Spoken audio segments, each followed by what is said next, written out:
नमस्कार, मैं रवीश कुमार। आप देख रहे हैं देश की बात 6 से 7 न्यूज़ चैनलों पर जो दिखाया जा रहा है, जिसे लेकर आप आए दिन बहस कर रहे हैं, कोई रिजल्ट नहीं निकल रहा, हताश हो रहे हैं। वो बहस आज सुप्रीम कोर्ट पहुंच गई एक कार्यक्रम के सिलसिले में। इस बहस में उठे सवाल न्यूज़ चैनलों की दुनिया के बारे में बहुत कुछ कहते हैं। आज जस्टिस DY चंद्रचूड़ और जस्टिस KM जोसेफ ने सुदर्शन टीवी के कार्यक्रम यूपीएससी जिहाद के बाकी एपिसोड पर रोक लगा दी।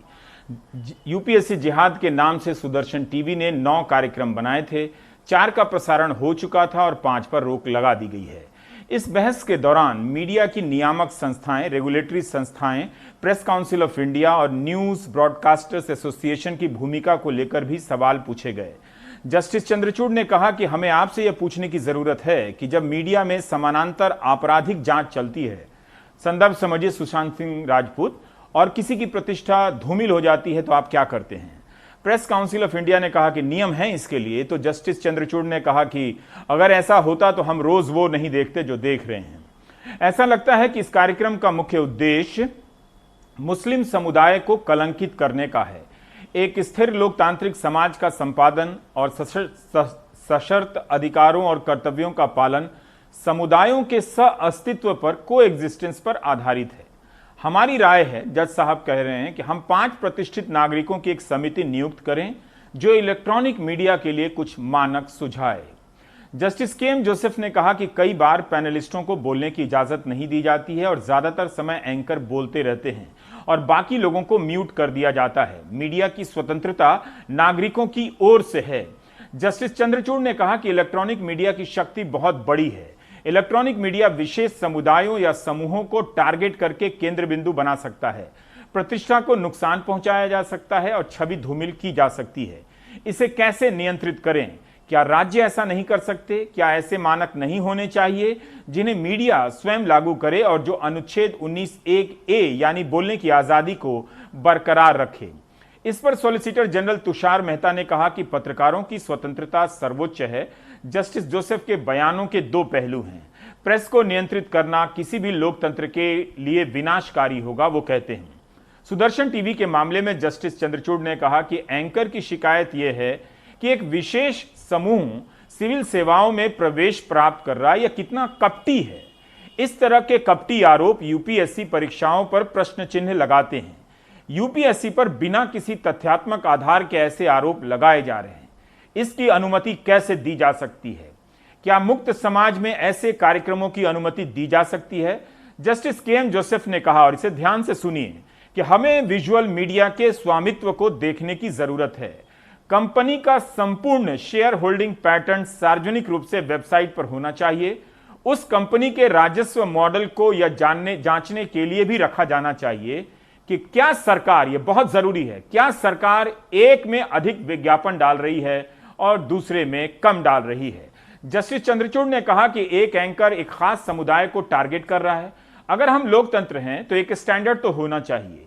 यह बहस दिलचस्प है और जरूरी है। अभी सिर्फ रिपोर्ट के आधार पर हम पेश कर रहे हैं आपको। हम आशीष भार्गव से बात करना चाहते हैं इस मामले में। आशीष, जो ये कोर्ट ने कहा है इस मामले में, जो मीडिया के नियामक संस्थाएं हैं, उसे लेकर क्या बात हो रही थी वहां पर और उनकी तरफ से क्या जवाब दिए जा रहे थे? जी देखिए रवि, ऐसे बहुत सारे केस हैं। पहले भी हमने देखा है कि सुप्रीम कोर्ट में ऐसे केस आते रहे, लेकिन सुप्रीम कोर्ट ने, इसी बेंच ने अगस्त में इन एपिसोड पर रोक लगाने से इनकार कर दिया था। और क्योंकि हमेशा सुप्रीम कोर्ट का ये रुख रहा है कि आप बोलने की आज़ादी को इस तरह छीन नहीं सकते। लेकिन आज की जो 2 घंटे के करीब की जो बहस हुई, उसमें ये निकल कर आया कि प्राइमा फेसे ही सुप्रीम कोर्ट संतुष्ट हो गया कि ये जो एपिसोड हैं, ये बोलने की आज़ादी, अभिव्यक्ति की आज़ादी से कहीं ज़्यादा ऊपर हैं और एक समाज को, एक समुदाय को कलंकित करने की कोशिश है। तो यहाँ पर NBA, जो नेशनल ब्रॉडकास्टर एसोसिएशन है, जो इलेक्ट्रॉनिक्स चैनलों के लिए है, उससे सवाल पूछा जस्टिस चंद्रचूड़ ने कि अगर आप लेटर हेड से कहीं बाहर हैं तो आपसे एक सवाल पूछा जाना चाहिए। वो सवाल ये है कि अगर किसी आपराधिक मामले में मीडिया ट्रायल चलता है, किसी की प्रतिष्ठा को आप धूमिल करते हैं, तो ऐसे इलेक्ट्रॉनिक चैनलों के लिए, ऐसी मीडिया के लिए अगर शिकायत मिले तो आप क्या कार्रवाई करते हैं। तो एक बड़ी ये बात यहाँ पर जस्टिस चंद्रचूड़ ने की। इसके अलावा जब प्रेस काउंसिल ऑफ इंडिया की तरफ से कहा गया कि नियम पहले से तैयार है, नियम बनाए गए हैं, तो इस पर भी जस्टिस चंद्रचूड़ ने उसका मखौल उड़ाया, उसका मजाक उड़ाया कि सही में अगर ऐसा होता तो जो कुछ चैनलों पर देखने को मिल रहा है वो नहीं मिलता। तो कहीं ना कहीं रवि, सुप्रीम कोर्ट ने भले ही कुछ कहा नहीं, लेकिन जिस तरीके से बात की है, जाहिर तौर पर वो नजर रखे हुए स्थिति पर जिस तरह सुशांत सिंह राजपूत केस को मीडिया में उछाला जा रहा है और कुछ एक पक्ष की, यहाँ पर जस्टिस चंद्रचूड़ ने यह भी कहा कि मीडिया एक ही मामले में, एक पक्ष पर, आपराधिक मामले में सारा ध्यान केंद्रित करता है और वो जो लोगों की जो सोच है उसको केंद्रित करने में भूमिका निभा सकता है। तो कहीं बहुत बड़ी डिबेट यहाँ पर सुप्रीम कोर्ट ने शुरू की है, जहाँ पर केंद्र सरकार ये कह रही है कि मीडिया पर किसी तरह का आप दबाव नहीं बना सकते, उस पर किसी तरह का अधिकार नहीं जता सकते, लेकिन सुप्रीम कोर्ट ये कह रहा है कि आपका मीडिया का अधिकार भी एक आम नागरिक के अधिकार से अलग नहीं है हिंदुस्तान में। जी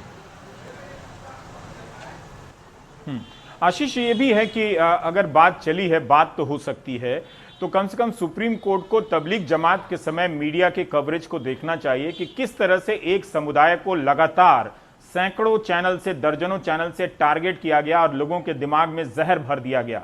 लोग उस जहर के कारण सब्जी वाले से भी मजहब पूछने लगे थे। लेकिन आशीष, हम ये जानना चाहते हैं कि यूपीएससी जिहाद को लेकर कोर्ट ने किस तरह के सवाल किए। पहले जैसा कि आपने बताया कि प्रसारण पर रोक नहीं लगाया गया अदालत की तरफ से, अब उसके बाकी एपिसोड पर प्रसारण पर रोक लगाया गया है।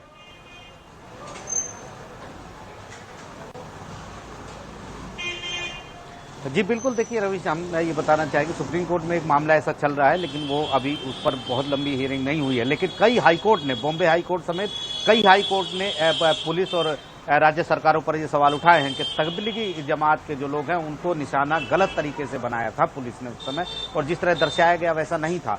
तो इस मामले की बात करें तो सुप्रीम कोर्ट ने बहुत सारे इशू उठाए हैं और बिंदु उठाए हैं और पॉइंट उठाए, और ये कहा है कि आप स्वतंत्र स्थिर लोकतंत्र में सभी समुदायों को एक स्थान देंगे, सह अस्तित्व समुदाय का होना चाहिए, विविधता में एकता की बात है सुप्रीम कोर्ट ने यहाँ की है। सवाल ये भी उठाया है कि जब 9 सितंबर को केंद्र ने अधिसूचना जारी की थी, तो उसके बाद क्या ये एपिसोड जब जारी किए गए, ये क्या से केंद्र सरकार के अधिकारियों ने कोई अपने विवेक का, कोई अपने दिमाग का इस्तेमाल किया कि ये किसी भी तरीके से क्या उसकी अधिसूचना या केबल प्रोग्राम कोड जो है, केबल टीवी कोड जो है, जो नियम बनाए गए हैं उसके अनुरूप है कि नहीं है। ये तमाम बड़ी बातें उठाई हैं। तो केंद्र सरकार की तरफ से तुषार मेहता ने कहा है कि वो अपने निर्देश लेकर आएंगे, लेकिन सवाल बहुत बड़े उठाए हैं रवि सुप्रीम कोर्ट ने। ये सिर्फ एक टीवी, एक मीडिया, एक सोशल मीडिया की बात नहीं है, ये सवाल है अधिकारों की, उन अधिकारों के जिनका हनन मीडिया के जरिए किया जाता है। जी बहुत बहुत शुक्रिया आशीष भार्गव, लगातार सुप्रीम कोर्ट की रिपोर्ट करते रहते हैं।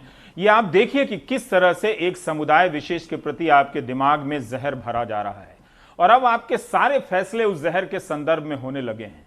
आप उस जहर से, कोई बात नहीं होती जब बेरोजगारी की बात होती है, तो उस जहर को खुराक देने के लिए कुछ इस तरह के बयान दे दिए जाते हैं और बहस चलने लगती है, और समाज में जो बच्चे हैं वो सांप्रदायिक होते जा रहे हैं। ध्यान रखिएगा, सांप्रदायिकता इंसान को मानव बम में बदल देती है। देश की बात के अनेक एपिसोड के में हमने मजदूरों के पलायन का भयावह मंजर आपको दिखाया था, आपको याद होगा। इसी वजह से देश की बात शुरू होती है। हफ्तों मजदूर पैदल चलते रहे और बिहार यूपी जाते रहे। कोई मुंबई से शहडोल जा रहा था, कोई हैदराबाद से बिहार, तो कोई झारखंड से बंगाल जा रहा था। इस दौरान कई मजदूरों की सड़क और रेल दुर्घटनाओं में मौत हो जाती है। इसे लेकर जब बीजू जनता दल के सांसद भर्तृहरि महताब ने सवाल किया, तो श्रम मंत्रालय ने कहा कि कितने मजदूरों की मौत हुई इसका जवाब उनके पास नहीं है, डेटा नहीं है, आंकड़ा नहीं है। जबकि सेव लाइफ फाउंडेशन के आंकड़े के अनुसार, और ये जून के महीने में रिपोर्ट हो चुका है आंकड़ा, कि 25 मई से 31 मई तक हर दिन दुर्घटनाओं में 33 मजदूरों की मौत हुई है। सरकार ने यह माना कि 1 करोड़ मजदूरों को पलायन करना पड़ा है, 1 करोड़, लेकिन उसके पास मरने वालों के डेटा नहीं है। जबकि कई राज्य सरकारों ने इन्हीं मजदूरों को मुआवजा देने का भी ऐलान किया है। जो खबर हर दिन अखबारों में छप रही थी, उसके बारे में श्रम मंत्रालय कैसे कह सकता है कि डेटा नहीं है मजदूरों के, मरने वाले मजदूरों का? तब भी सोचिए, 1 करोड़ से अधिक मजदूरों को पलायन करना पड़ा था, यह सरकार का ही डेटा है। बिहार के मुजफ्फरपुर रेलवे स्टेशन पर मृत पड़ी अपनी मजदूर मां को उठाने की कोशिश करते इस बच्चे की तस्वीर आप सबको याद होगी, लेकिन सरकार शायद ये तस्वीर भूल चुकी है। 35 साल की अवरीना परवीन श्रमिक ट्रेन से सूरत से कटिहार जा रही थीं, मगर बीच रास्ते में ही भूख और गर्मी से ट्रेन में ही उन्होंने दम तोड़ दिया था। नहीं, कोई लाभ नहीं मिला। नीतीश कुमार कुछ दिया? कोई लाभ भी नहीं दिया, कोई जवाब भी, प्रयास नहीं, कुछ नहीं किया, उसका कोई मदद नहीं मिला। उसका बाद में ये टिंकू है, जलील का बेटा टिंकू, वैसे ही नहीं प्रयास टिंकू? किया। हाँ, टिंकू जलील साहब का बेटा? हाँ, टिंकू। हाँ, वही ने प्रयास किया, लालू यादव का बेटा को वही ने 5 लाख रुपया दिया, बच्चे का नाम में फीस कर दिए अच्छा। बैंक में। 45 साल के कृष्णा साहू अपनी पत्नी के साथ साइकिल पर लखनऊ से 700 किलोमीटर दूर छत्तीसगढ़ के बेमात्रा अपने घर जाने के लिए निकले, लेकिन कुछ दूर चले ही थे कि एक तेज रफ्तार गाड़ी ने उन्हें टक्कर मार दी। पति पत्नी ने मौके पर ही दम तोड़ दिया। कृष्णा साहू के 2 छोटे बच्चों की देखभाल अब उनके भाई राम कुमार साहू कर रहे हैं, जो खुद बेहद गरीब हैं। उत्तर प्रदेश के औरैया जिले में लॉकडाउन के दौरान बेरोजगार और भूख से परेशान 24 प्रवासी मजदूरों की 2 ट्रकों से कुचलकर मौत हो गई थी। ये मजदूर ट्रक में बैठकर राजस्थान और दिल्ली से बिहार और झारखंड जा रहे थे। हादसा इतना दर्दनाक था कि प्रधानमंत्री मोदी ने भी ट्वीट किया था। मुझे याद है कि ये सड़क हादसा सुबह सुबह करीबन 3 बजे के आसपास हुआ था यूपी के औरैया ज़िले में। ये जो प्रवासी मजदूर थे ये दिल्ली और राजस्थान से 2 ट्रकों में बैठ के आ रहे थे और एक ट्रक एक ढाबे पे रुका हुआ था और दूसरा जो ट्रक था वो तीव्र गति से पीछे से आ रहा था और उसने इस ट्रक को टक्कर मारी। 24 मजदूर इसमें मरे थे। ये सारे मजदूर आगे झारखंड, बंगाल, ईस्टर्न यूपी और बिहार जा रहे थे और कम से कम 30 लोग घायल हुए थे। सड़क सुरक्षा पर काम करने वाले एनजीओ सेव लाइफ फाउंडेशन ने 25 मार्च से 31 मई तक सड़क दुर्घटना में मारे गए प्रवासी मजदूरों का आंकड़ा इकट्ठा किया है। एनजीओ के मुताबिक 31 मई तक सड़क दुर्घटना में 198 मजदूर मारे गए थे। ये हमने मार्च 25 मिडनाइट जब से लॉकडाउन फर्स्ट स्टार्ट हुआ से लेकर 31 मई जब लॉकडाउन 4 ख़त्म हुआ, ये डेटा उस पीरियड का है, तो करीब आप लगा लीजिए 10 हफ्ते का डेटा है ये। इसमें से ज़्यादातर खबरें जो हैं ये हमें मीडिया के सूत्रों से मिली। उसके बाद हमने लोकल एम्बुलेंस अथॉरिटीज़ या पुलिस अथॉरिटीज़ को फ़ोन करके उसको वेरीफाई करा। जहाँ पर डुप्लीकेशन था, जैसे कि एक खबर मीडिया में 3-4 बार आ चुकी है, उसको हमने डुप्लीकेट करा और ये फिर हमने उसको डिस्टिल करके 198 का जो फाइनल फिगर है उस पर हम पहुँचे। ये तस्वीरें आज भी दिल दहला देती हैं। भूख से परेशान मजदूर महाराष्ट्र के जालना से मध्य प्रदेश के लिए निकले थे। चलते चलते थक गए तो पटरी पर ही सो गए। थकान इतनी ज्यादा थी कि मालगाड़ी की आवाज नहीं सुनाई दी और ट्रेन से कटकर 16 प्रवासी मजदूरों की मौत हो गई थी। इनमें से ज्यादातर के परिवार अब भी मुआवजे का इंतजार कर रहे हैं। रेलवे द्वारा दी गई जानकारी के मुताबिक सिर्फ मई महीने में श्रमिक ट्रेनों में कुल 80 प्रवासी मजदूरों की मौत हुई थी। मंगलवार को विपक्ष ने सरकार पर मजदूरों की मौत का आंकड़ा ना होने पर जमकर निशाना साधा। राहुल गांधी ने भी ट्वीट कर सरकार को घेरा। आंकड़े सब हैं। जब ये आंकड़े इतने बता रहे हैं, हालांकि ये आंकड़े भी कम हैं, इससे कई गुना ज्यादा आंकड़े हैं। जिला प्रशासन को सब मालूम होता है, वे सब इसलिए आंकड़े रखते हैं, रखने की जिम्मेवारी है, तो आंकड़ा कैसे नहीं। देश भर में लॉकडाउन खत्म हो गया है। प्रवासी मजदूर काम के लिए वापस लौटने लगे हैं, पर जिनकी मौत हो गई उनके परिवार अब भी सरकार की तरफ उम्मीद से देख रहे हैं। जिन्हें हम और आप प्रवासी मजदूर कहते हैं, वो भी इस देश के नागरिक हैं और ऐसे नागरिक जो कम साधनों में आपके हमारे सबसे जरूरी काम निपटाते हैं, जो महानगरों से चले किसी ने नहीं कहा लौट आओ। मैं उन दिनों इन्हीं सड़कों पर देखता था कि कैसे अपने गृहस्थी का बोझ लिए अपने कंधों पर वो अपने गांव लौट रहे थे। लेकिन अब सरकार को नहीं पता कि उनमें से कितने कभी वापस नहीं आएंगे, कितनों की मौत हो गई, लेकिन सरकार को नहीं पता क्या वाकई ये प्रवासी मजदूर सरकार के लिए देश के नागरिक हैं। बिहार में मनीष कुमार, उत्तर प्रदेश में आलोक पांडे के साथ नई दिल्ली से सौरभ शुक्ला, इंडिया। रेलवे ही कहती है कि 80 प्रवासी मजदूरों की यात्रा के दौरान मौत हुई है और श्रम मंत्रालय को आंकड़ा नहीं दिखता है, वो भी संसद को बताने के लिए। आपको हम मिलाना चाहते हैं निखिल और चांदनी से। आलोक पांडे गए थे मिलने के लिए। ये दो बच्चे हैं जिनके माता पिता प्रमीला साहू और कृष्णा साहू साइकिल से लखनऊ से छत्तीसगढ़ जा रहे थे। सड़क दुर्घटना में दोनों की मौत हो गई थी। बच्चों का क्या हाल है देखिए और आप श्रम मंत्रालय के अधिकारियों को भी दिखाइए। आपको याद होगा मैं मई में भी आपसे आके मिला था, तब बच्चे को भी चोट लगी हुई थी, बच्ची को भी चोट लगी हुई थी।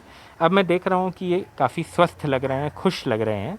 पिछले 4 महीने आपके लिए कैसी मुश्किल लाए हैं और कैसे आपने इनका पालन पोषण किया है? कहाँ घर जा पाए, दोनों बच्चा हम ही लोग पाल रहे हैं और तैन बच्चा को कोचिंग पढ़ा रहे हैं अपने पैसा से। कहाँ आज तक ले कोई मदद ही नहीं किए हैं, खाली कहता है करेंगे करेंगे, लेकिन कोई आज तक ले कोई देखने नहीं आए हैं। कोई से आपका मतलब है सरकार की तरफ से? कोई सरकार की तरफ ले कोई दिया नहीं है। तो ये बच्चे को बताइए कि कोचिंग कहाँ करवा रही हैं आप? यही बगले करवा रहे हैं प्राइवेट में। कितना पैसा दे रही हैं? 350 महीना। आप लोग अभी कोरोना के टाइम में घर क्यों जाना चाह रही हैं? अभी तो नहीं गए हैं, अब 1.5 साल हो गया है। बच्चा लोग के घर में बुला रहा है देखने के लिए बहुत उन लोग। राम कुमार जी ये बताइए कि मैंने देखा कि बच्ची और बच्चे को आपने पाला है, आप लोगों के लिए पिछले 3-4 महीने कितनी मुश्किल रहे हैं? अरे मुश्किल तो रहा साहब बहुत। हाँ, काम आपको मिलता रहा कि बीच में रुका है? कभी काम मिलता था, कभी नहीं मिलता था। लॉकडाउन के मारे जो है काम कोई जरूरी नहीं था कि आज काम मिल जाए तो आज काम कर लिए। जब मिल जाए तो काम कर लेते थे। बिल्कुल। बस उसके बाद जो है कभी मिलता था कभी नहीं मिलता था काम। तो कैसे कटे आपके दिन? मैंने आप बच्ची को कोचिंग भी करा रहे हैं तो बहुत अच्छी बात है। वही अपना जो 2 पैसा 1 पैसा अपने पास रहता है उसी में अपना घर गुजारा करते हैं जी। और हम चाह रहे हैं कि कम से कम बच्चा भाई नहीं रहा तो कम से कम बच्चा को परवरिश भी करें। और कुछ सरकार से आप चाहते हैं? सरकार से यही है साहब, अब बच्चों के लिए अपना जो भी अपना अगर मदद करना चाहे। वैसे तो अपने यहाँ का सरकार जो है अपने छत्तीसगढ़ का माननीय भूपेश बघेल जी हैं, वो घोषणा किया है, लेकिन वो घोषणा अभी हम लोग को मिला नहीं है। बच्चा तो बहुत छोटा है अभी, लेकिन बच्ची तो 4 साल की हो गई है। कभी अपने माँ बाप को याद करती है, कभी आपसे पूछती है, ऐसा कुछ है? जिस समय आया था उस समय 1 हफ्ते 2 हफ्ते से परेशान किया कि मम्मी जाएंगे पापा जाएंगे, मम्मी जाएंगे पापा जाएंगे। और जब हम लोग का प्यार मिला, बढ़िया हम लोग प्यार दिया इन लोग को, तो तब से जो है उनके याद ही नहीं करता है। और कहता है कि हम अगर उनको फोटो भी दिखा देंगे, कहता है हमारे मम्मी पापा नहीं हैं, हमारे मम्मी पापा तो आप ही लो। आप आखिरी जवाब सुन पाए? नहीं सुनने के लिए आपको श्रम मंत्रालय में अफसर हो जाना चाहिए। फिर आपका दिल इतना पत्थर हो जाएगा कि ना तो इनका डेटा दिखेगा, ना इनकी तकलीफें दिखेंगी और अधिकारी बनकर आपकी जिंदगी मौज में कटेगी। इन दिनों कई जगहों से ऑक्सीजन सिलेंडर को लेकर खबरें आई हैं। इस पर राजेश भूषण स्वास्थ्य सचिव ने कहा है कि देश में ऑक्सीजन की कोई कमी नहीं है। 1900 मीट्रिक टन सरप्लस है। राज्यों को सुनिश्चित करना है कि कमी ना हो और उसका तार्किक इस्तेमाल हो, रैशनल यूज हो। कुछ दिन पहले अनुराग द्वारी ने मध्य प्रदेश से रिपोर्ट की थी कि ऑक्सीजन की कमी के कारण कुछ लोगों की मौत हो गई, ऐसा परिवार वालों ने आरोप लगाया। उसके बाद सरकार ने एक्शन भी लिया। पंजाब से मोहम्मद गजाली की रिपोर्ट देखिए। पंजाब के मुख्यमंत्री ने सेहत महकमे को आदेश दिया है कि मेडिकल ऑक्सीजन राज्य में तैयार करने के इंतजाम किए जाएं ताकि मरीजों को किसी तरह की परेशानी ना हो, क्योंकि इस वक्त ऑक्सीजन की कमी के हालात का सामना अस्पतालों को करना पड़ रहा है। जैसे जैसे कोरोना के मामले बढ़ रहे हैं, अस्पताल ऑक्सीजन की कमी से जूझ रहे हैं। पंजाब IMA के प्रमुख डॉक्टर नवजोत दहिया को भी ऑक्सीजन सिलेंडरों के लिए रात में जहां तहां जाना पड़ता है। नंबर ऑफ पेशेंट्स बढ़े तो हमें बहुत प्रॉब्लम आई। रातों को हमको सिलेंडर खुद जाके लाने पड़ रहे हैं, क्योंकि पेशेंट हैं, हमारे पेशेंट हैं जो हमारे ऊपर रिलाई करके आए हैं। और दूसरा इसका इम्पैक्ट ये हुआ है कि ये जो गवर्नमेंट ने इसके चार्जेस फिक्स किए हैं, शॉर्टेज आने की वजह से और लेबर को ज़्यादा पे करने की वजह से इसके चार्जेस भी बढ़ गए हैं। अचानक मांग बढ़ने से ऑक्सीजन के सिलेंडर भरने वालों के भी हाथ पांव फूल रहे हैं। विकास हुरिया जालंधर में एक रीफिलिंग यूनिट के मालिक हैं। गैस की सप्लाई कम आने और मांग बढ़ जाने से वो भी परेशान हैं। जो है वो 4 गुना हो गई है। मान लो 800 सेंटर लगता था, अब 4000 सेंटर चाहिए मार्केट में, और इंतजाम है नहीं। हमारा एक मशीनी वेस्ट प्लांट है इधर जो per day 1200 centre per day की प्रोडक्शन होती है। एक लिक्विड वेस्ट प्लांट है फोकल पॉइंट में। दिक्कत यह है कि वो लिक्विड वेस्ट प्लांट इस टाइम बंद पड़ा है, क्योंकि जो कंपनी हमें लिक्विड प्रोवाइड करा रही थी उन्होंने लिक्विड की सप्लाई हमें बंद कर दी है। वो हमें लिक्विड नहीं दे पा रही, क्योंकि वो जहाँ डायरेक्ट हॉस्पिटल में सप्लाई देती थी। चूँकि कोरोना का वायरस श्वसन प्रणाली पर हमला करता है, इसलिए मरीज को ऑक्सीजन और वेंटिलेटर की ज़रूरत पड़ती है। हाल ही में ऐसे मरीजों की तादाद कई गुना बढ़ गई है जिनको या तो ऑक्सीजन की ज़रूरत है या आईसीयू में ले जाना या वेंटिलेटर चाहिए। मई में 3 मरीजों को ऑक्सीजन की ज़रूरत थी और 5 वेंटिलेटर पर थे। जून में 82 लोगों को ऑक्सीजन की ज़रूरत थी और 21 वेंटिलेटर पर थे। जुलाई में 181 लोगों को ऑक्सीजन की ज़रूरत थी और 63 वेंटिलेटर पर थे। 89 लोग आईसीयू में थे। अगस्त में 505 लोगों को ऑक्सीजन की ज़रूरत थी और 233 वेंटिलेटर पर थे।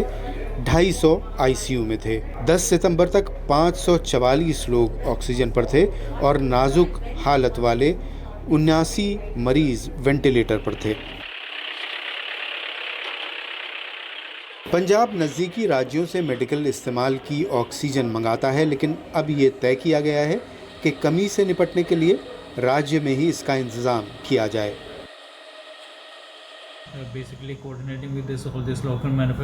हमने दूसरे राज्यों से मदद मांगी है। इसके अलावा स्वास्थ्य विभाग से भी कहा गया है कि वो मेडिकल ऑक्सीजन मैन्युफैक्चरिंग की यूनिट लगाएं। इस कोरोना वायरस के समय ऑक्सीजन की कमी एक बहुत बड़ी चिंता का विषय है और इसीलिए पंजाब सरकार ने लोकल मैन्युफैक्चरिंग के भी आदेश दे दिए हैं। लेकिन कहीं ना कहीं ये भी दर्शाता है कि सरकारें हेल्थ सर्विसेज को कितनी प्रायोरिटी देती हैं। जलंधर से अश्विनी के साथ चंडीगढ़ से मोहम्मद गजाली, एनडीटीवी इंडिया। और हम आपको बता दें कि बिहार चुनाव को देखते हुए मोदी सरकार ने दरभंगा में एक नया एम्स बनाने का फैसला किया है। 48 महीनों में यह एम्स बनकर तैयार हो जाएगा। पटना में एम्स बन चुका है। अब आपको दरभंगा मेडिकल कॉलेज से संबंधित एक और जानकारी दे दें।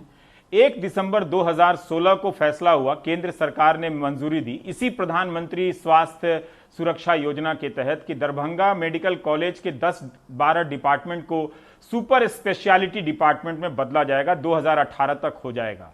आपको पता है इसका लेटेस्ट प्रोग्रेस क्या है? इसका लेटेस्ट प्रोग्रेस यह है कि 2019 में भी यह पूरा नहीं हुआ और अब इसकी तारीख जो है बढ़ाकर 31 अक्टूबर 2020 कर दी गई है। क्या अक्टूबर 2020 तक सुपर स्पेशलिटी अस्पताल बन जाएंगे, डिपार्टमेंट बन जाएंगे दरभंगा मेडिकल कॉलेज में? लेकिन दरभंगा को मेडिकल कॉलेज मिल रहा है। 2019 में ही राज्य सरकार ने वहां एम्स बनाने का प्रस्ताव केंद्र सरकार के पास भेजा था। बहुत जल्दी फैसला हो गया। अब देखिए किसान किससे क्या बात कर रहे हैं।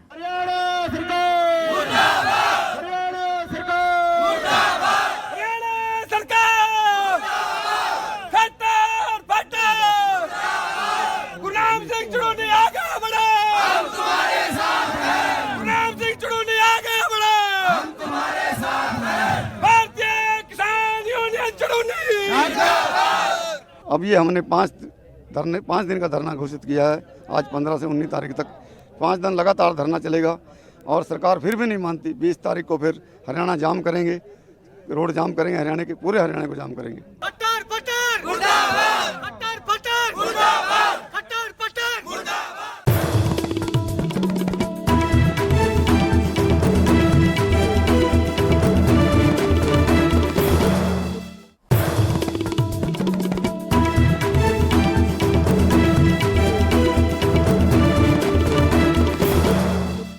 और मध्य प्रदेश के बालाघाट में एक युवक की मौत हो गई है पुलिस और नक्सली के मुठभेड़ में। लेकिन परिवार वालों का कहना है कि इसे नक्सली के शक में हत्या की गई है, मारा गया है, जबकि यह मछली पकड़ने गया था।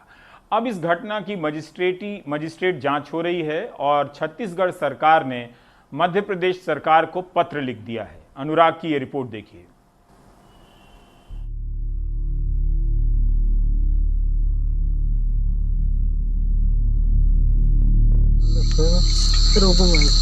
रोको बोले, फिर गोली से मारेंगे बोले। अच्छा, फिर वहाँ से मैं अंदर गया जी, तो अच्छा, डर के मारे भागने लगे। तो क्या हुआ फिर? गोली चली। किसको लगी गोली? पहले लगा था, आगे पीछे मारा। अच्छा, आगे पीछे मारे थे। किसको लगी गोली? हमसे पहले लगा। अच्छा, वो गिरी तो हम मेरे लिए गोली छोड़ी। अच्छा।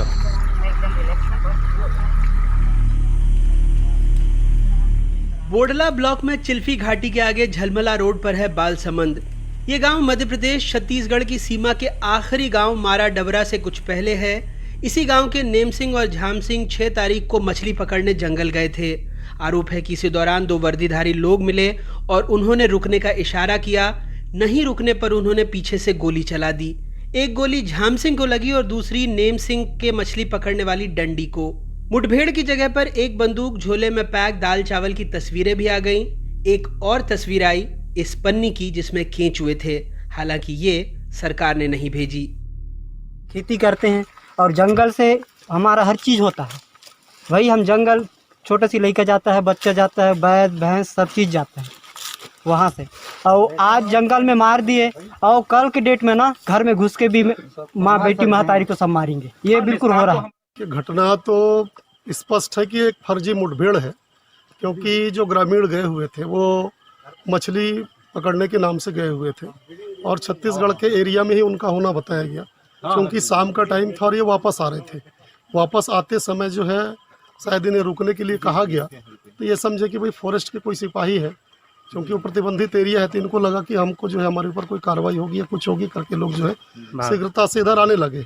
इसी दरमियान पीछे से गोली चली है, जिसमें एक की मौत हो गई और एक जो है बालो बाल जो है बच गया है। जो बच्चा है उसी के बताए अनुसार जो है एमपी में जो सुरक्षा बल तैनात है उनके द्वारा इस घटना को अंजाम दिया गया है, जिसकी हम कड़ी निंदा करते हैं। झाम सिंह 1 एकड़ पर खेती से 3 बच्चों का पालन पोषण करते थे। हालांकि मध्य प्रदेश पुलिस का दावा है कि उस दिन नक्सलियों और सुरक्षा बलों के बीच मुठभेड़ हो गई थी। दोनों ओर से करीब 3 घंटे तक फायरिंग हुई। रात में अंधेरे का फायदा उठाकर नक्सली भाग गए। सुबह पुलिस को एनकाउंटर वाली जगह पर एक अज्ञात व्यक्ति का शव बरामद हुआ। पुलिस ने बताया नक्सली करीब 15 से 20 की संख्या में थे। नक्सलियों की ओर से पहले फायरिंग की गई। इसके जवाब में और आत्मसुरक्षा को देखते हुए पुलिस ने भी फायरिंग की थी। बसपहरा जंगल है, वहाँ पर विस्तार प्लाटून और अपने हॉक फोर्स के बीच में एक्सचेंज ऑफ फायर हुआ है और लगभग हम लोग एंटिसिपेट कर रहे थे कि वहाँ पर 12 से 15 नक्सली आने वाले हैं, जिस कारण से सर्चिंग अभियान चालू किया गया था वहाँ पर। और वहाँ पर हमारे हॉक फोर्स को जब वो सर्चिंग अभियान कर रहे थे उस दौरान एक पहाड़ी पर चढ़ते समय ऊपर से फायर आया। करीब 40 से 50 राउंड नक्सलियों की तरफ से फायर हुए हैं। हॉक फोर्स ने भी अपने सुरक्षार्थ 18 से 20 राउंड फायर किए हैं। हालांकि पुलिस की इस थियरी पर कई सवाल हैं। अगर गढ़ी पुलिस सर्चिंग में निकली थी तो स्टेट बॉर्डर होने के नाते झलमला पुलिस को सर्चिंग की सूचना क्यों नहीं दी गई? यदि हॉक फोर्स ने सर्चिंग की तो क्या नेशनल पार्क से उन्होंने सर्चिंग की विधिवत अनुमति ली थी? झाम सिंह के शरीर पर कोई वर्दी नहीं थी, जबकि कुछ दूर पर पुलिस को बंदूक मिली। ये बंदूक कहाँ से आई?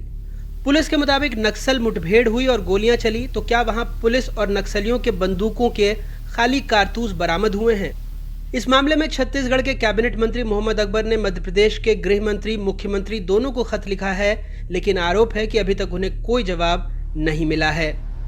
गांव वालों और नक्सलियों से जुड़ी एक और तस्वीर सामने आई, जहां सुकमा के पालोड़ी से नक्सलियों के साथ ग्रामीणों का एक वीडियो सामने आया।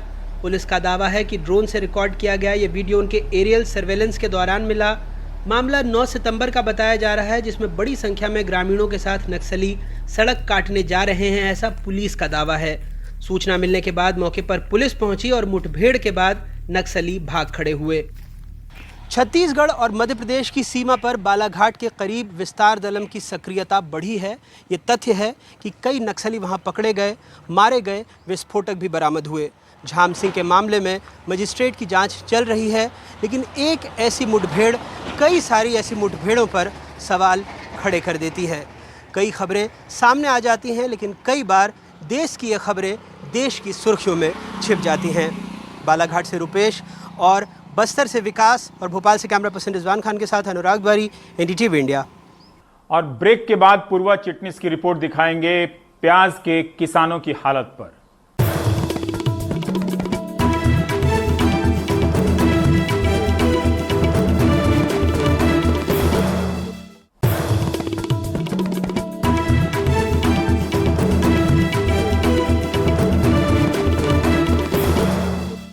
केंद्र सरकार ने प्याज के निर्यात पर रोक लगा दी है, लेकिन प्याज के किसानों को उम्मीद थी कि दाम बढ़ेंगे तो कुछ फायदा होगा।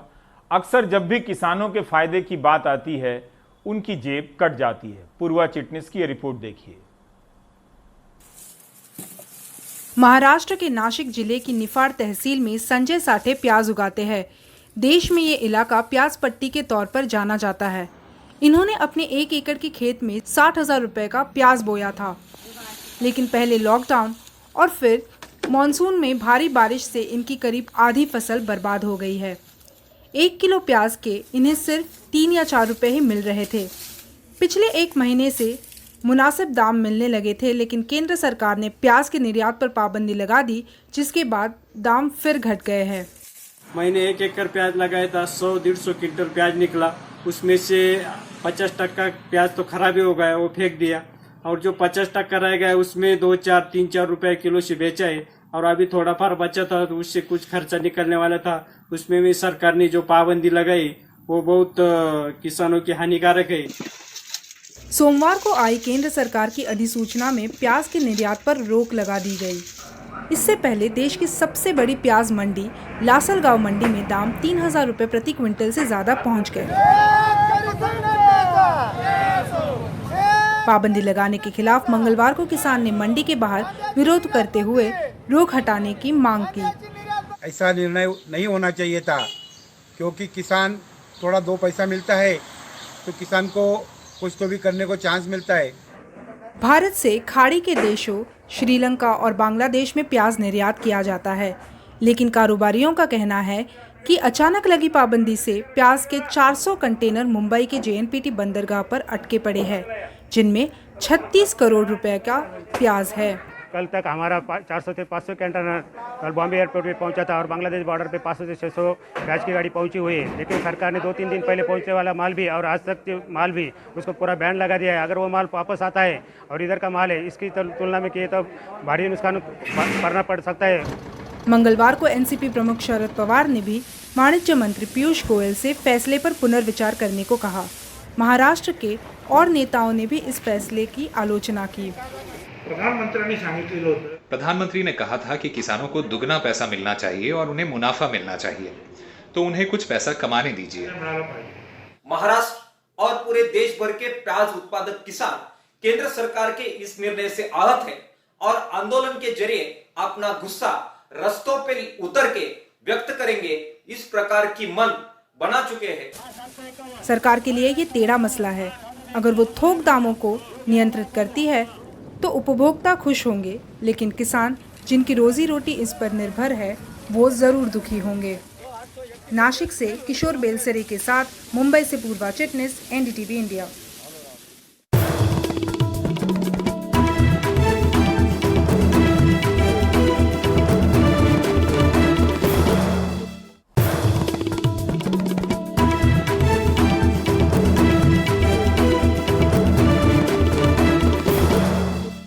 एक अच्छे रिपोर्टर का यह भी काम होता है कि वो अपनी पुरानी रिपोर्ट की तरफ लौटे। सोहित पिछले साल मई की एक घटना की तरफ लौट रहे हैं और बता रहे हैं कि सेप्टिक टैंक की सफाई के दौरान 3 सफाई कर्मचारियों की मौत हुई थी।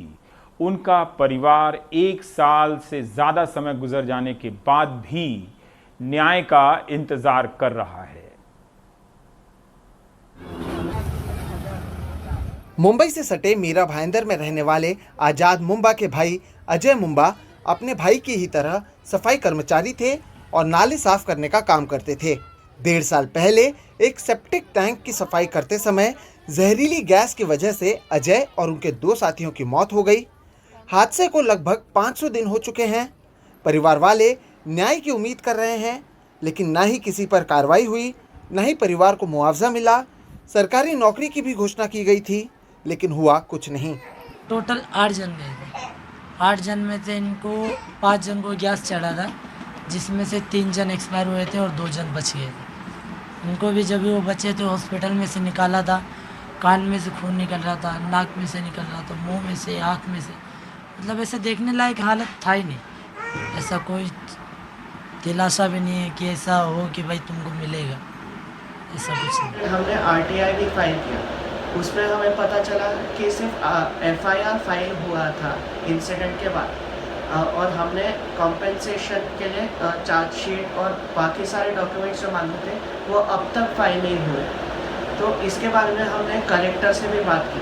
कलेक्टर से बात करने के बाद हमको ये पता चला कि जो कंपेंसेशन देने का नोटिस होता है, जो सर्कुलर होता है, वो अभी तक गवर्नमेंट निकाला नहीं कि कैसे वो कंपेंसेशन देना चाहिए। इस हादसे के बाद भी इस बस्ती में रहने वाले कई लोग इसी तरह बिना किसी सुरक्षा किट के नालों की सफाई का काम करने को मजबूर हैं। 5 साल पहले हरियाणा से मुंबई आए राहुल कांगड़ा कक्षा 10 में पढ़ रहे हैं और घर चलाने के लिए वो भी सफाई का काम करते हैं।